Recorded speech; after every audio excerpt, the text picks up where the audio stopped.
আসসালামু আলাইকুম প্রিয় দর্শক, আশা করছি মহান আল্লাহর রহমতে সবাই ভালো আছেন। এইমাত্র আবহাওয়া অধিদপ্তর থেকে পাওয়া সবচেয়ে গুরুত্বপূর্ণ খবর, এবার আসছে ঘূর্ণিঝড় রেমাল।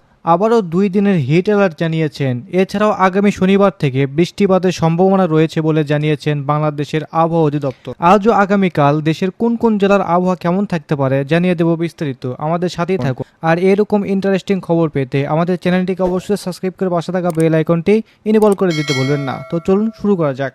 বাংলাদেশের তাপ প্রবাহের কারণে আগামী 2 দিনের হিট অ্যালার্ট জানিয়েছেন বাংলাদেশের আবহাওয়া অধিদপ্তর।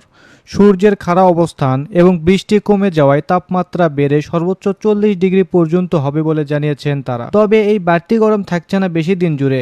2 দিন পরই অর্থাৎ আগামী শনিবার থেকে সপ্তাহ জুড়ে দেশের বিভিন্ন জেলায় হতে পারে বৃষ্টি, সাথে কমবে তাপমাত্রাও।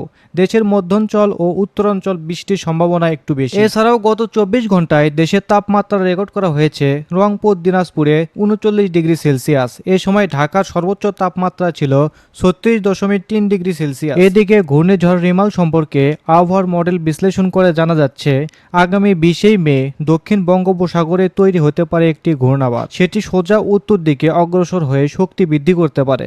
এরপর 24 মে সেটি ঘূর্ণিঝড়ের আকার নিতে পারে। এরপর 25 থেকে 27 মে সেটি পশ্চিমবঙ্গ, বাংলাদেশ দিয়ে ভূভাগে প্রবেশ করতে পারে। তবে এখনো এটি নিশ্চিতভাবে বলা যাচ্ছে না। তবে আগামী 20 মের পর থেকে বলা যাবে কি হবে। তো এই ছিল এখনকার খবর। এরকম সঠিক আবহাওয়ার খবর পেতে অবশ্যই চ্যানেলটিকে সাবস্ক্রাইব করতে ভুলবেন না। তো ধন্যবাদ সবাইকে, ভালো থাকবেন, সুস্থ থাকবেন, আল্লাহ হাফেজ।